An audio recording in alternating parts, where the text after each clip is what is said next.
pounded on an ambulance as her husband was after a fire broke out Monday night at a migrant. 지난 9월 16일이 우리에게는 추석을 앞두고 가족과 행복한 시간을 보내는 때였다면 멕시코의 상황은 매우 달랐습니다. 해당 주는 멕시코인들에게 가장 중요한 국경일로 여겨지는 독립기념일을 포함한 연휴 기간이었다고 하는데요. 전국 곳곳에서 247명이 피살되는 참사가 벌어졌기 때문입니다. 그런데 이 충격적인 사건에 대해 멕시코인들의 반응이 놀랍습니다. 그럴 줄 알았다는 반응이 대부분이었기 때문입니다. 실제로 고질적인 치안 불안 문제를 안고 있는 멕시코에서는 명절과 공휴일에 국민들의 안전을 위협하는 사건이 급증한다고 합니다. 갱단과 마약 카르텔로 치안이 붕괴되다시피 한 멕시코에서 정부와 경찰은 무력하기 그지없는 데다 각 지역 갱단들의 주도권 다툼이 주로 연휴 기간 동안에 벌어지기 때문이죠. 실제로 지난해 망자의 날 휴일에도 하루 동안 98건의 사망사건이 발생했을 만큼 멕시코 내 치안은 매년 심각해지고 있는데요. 낮은 임금, 심한 빈부격차, 정치권의 리더십 부재와 부패로 인해 이러한 사회 문제를 뿌리 뽑기 힘든 것이 사실이죠. 그래서인지 멕시코 현지에서는 더 이상 이런 참사가 발생하지 않도록 막아야 한다고 주장하는 동시에 한국을 본받아야 한다. 한국 덕분에 안전했던 시기가 그립다는 여론이 이어지고 있다고 하는데요. 고질적인 치안 불안 문제를 안고 있는 멕시코, 그들이 왜 가까운 나라도 아닌 한국에 대해 언급하고 있는 건지 얼마 전 멕시코 방송에서 방영한 한국 특집 다큐멘터리를 통해 알아보겠습니다. De ser uno de los países más pobres y subdesarrollados del mundo a ser hoy considerado uno de los países más ricos y el más innovador del mundo. El sur tenía un PIB de 33 mil millones de dólares, pero para 1970 de 73 mil millones de dólares, duplicando su PIB cada década hasta tener un PIB proyectado de 1.760 mil millones de dólares para el año 2021. Si hablamos del PIB per cápita de Corea del Sur, los datos son aún más impresionantes. En 1970, Corea del Sur, con una cantidad de 286 dólares, estaba rankeado en el lugar 123 del mundo, con un PIB per cápita similar al de Siria y por debajo de países como Honduras, Guatemala, Costa de Marfil o Marruecos. Pero para el año 2020 encontramos a Corea del Sur con un PIB per cápita de más de 44 mil dólares, rankeado así en el puesto número 24 del mundo, como uno de los países más ricos y desarrollados, justo por debajo de Francia y sobre el Reino Unido. Países subdesarrollados trataron durante los últimos 40 años del siglo XX de implementar acciones y políticas que les ayudaran a salir de dicho atraso, la mayoría de las cuales no funcionaron. Pero ¿cuáles fueron las políticas que ayudaron a Corea del Sur a lograrlo? ¿Y por qué su modelo sí funcionó? Queremos señalar al menos 5 pilares de las muchas políticas para que el conocido como el milagro del río Han se llevase a cabo con éxito.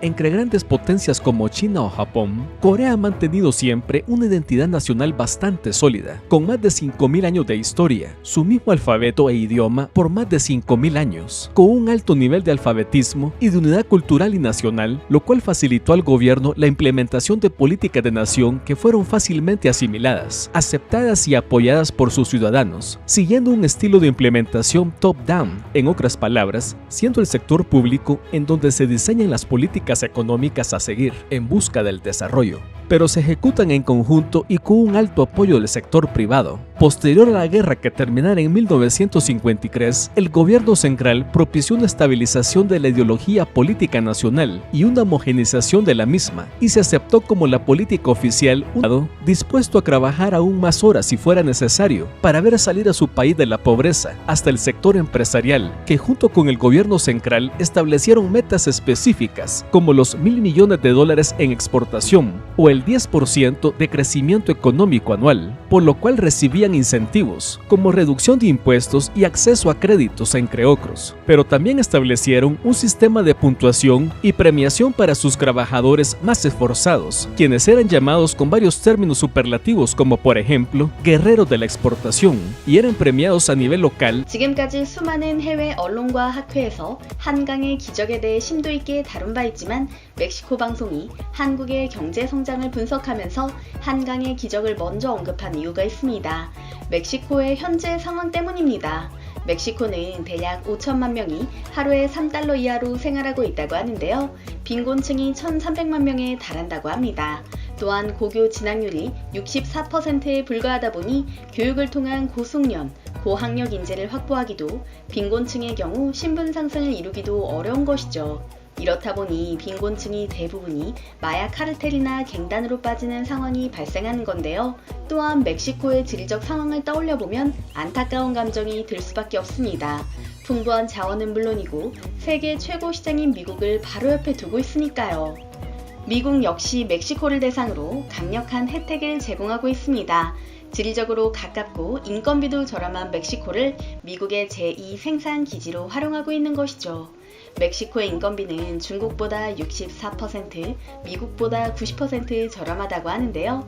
이러한 발전 가능성과 이점에도 불구하고 멕시코는 수십 년째 빈부격차가 큰 나라로 손꼽힙니다. 경제 성장률은 점점 둔화하고 있고요. 때문에 멕시코 방송은 이와 같은 난관을 타파하기 위해서는 다른 선진국 사례가 아닌 한국의 한강의 기적을 따라야 한다고 주장하는 것인데요.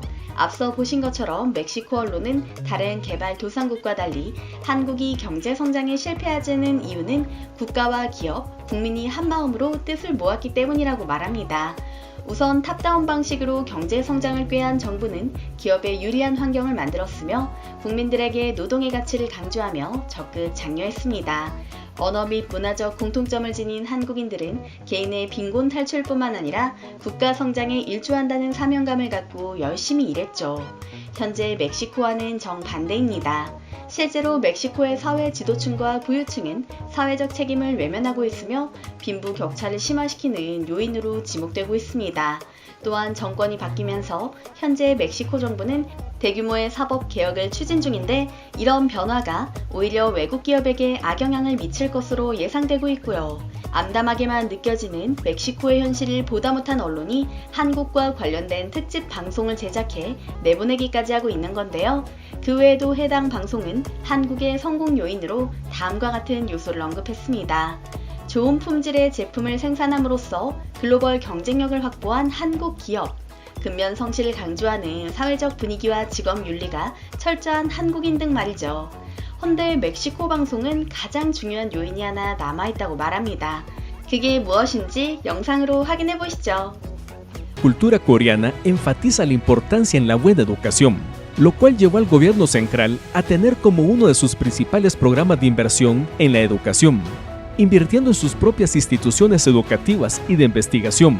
De hecho, no solo es el principio estatal, sino que los mismos grandes grupos industriales del país son de los principales inversionistas en la educación. Samsung no solo es líder tecnológico, sino también un líder global en la colaboración con instituciones educativas de diferentes lugares del mundo. Prestigiosas instituciones como la Universidad de Sungkyunkwan de Seúl o la Universidad Stanford en Estados Unidos. A nivel global, solo por detrás de la compañía americana Alphabet y por arriba de compañías como la alemana Volkswagen, la china Huawei o la suiza Roche. 오늘은 멕시코 언론에서 특집 방송으로 내보낸 내용을 번역해 전달해드렸습니다.